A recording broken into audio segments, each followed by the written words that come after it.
Hi everyone, and welcome to one more part of the sports science videos from Ultrax. My name is Marco, and in this one, I will be talking about RPE. So I will continue explaining the RPE methodology.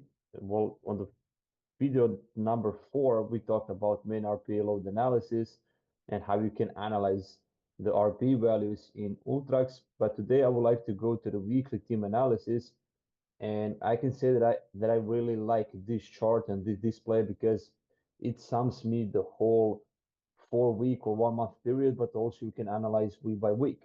And this is something that was quite important for me as a strength conditioning coach when I was working in teams, especially at the beginning, because I didn't have uh, any uh, any expensive equipment like GPS data, heart rate data. So this was something that was my system of monitoring, and weekly analysis was one important part of it.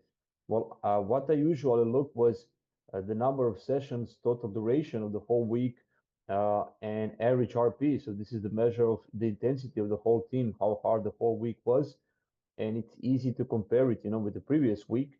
So we can see here easily what you have been doing the last 4 weeks, well, before 4 weeks, and what you have been doing the last week here. Again, total load is something that is the whole load that have been performed for the whole team. We have the average load by day and also average output load of the whole 7 days. And usually and typically in football, you can see values in season from 2,500 units up to 3,500 units. And in preseason, this is also these values are higher, so it can go like more than 4,000 units in some occasions. Again, of course, the measure of ACVR or acute to chronic worker ratio, so you can see in which weeks you have increased the load, where you have decreased the load. Again, weekly change, something that is quite easily representing the changes and differences between the previous week and the last week. So we can see here that we increased the load in the week 4 and 3, but also we decreased the load in week 2, and again we increased it a little bit in week 1, so the last week. Again, of course, the measures of monotony and strain, so the fluctuation in the form. These are cool because monotony is dictating uh, how much variability you have in the whole week, and strain is explaining how this monotony or the load is distributed on a weekly basis.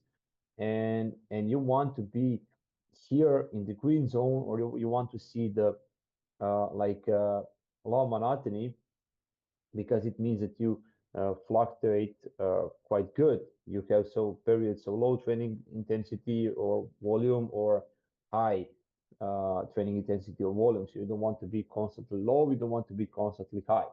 And this is something that you can see also here, and the distribution during the days easily for the last 4 weeks. So we can see when was the hardest session, when was the tougher session and tougher period. And this is quite simple to show also to the coaches and to the all staff members. So we can explain them what was the load according to the team, but also we can do this for the individual. And uh, about the RP and here the color coding part is quite interesting because you can see which weeks again were higher, which weeks were lower.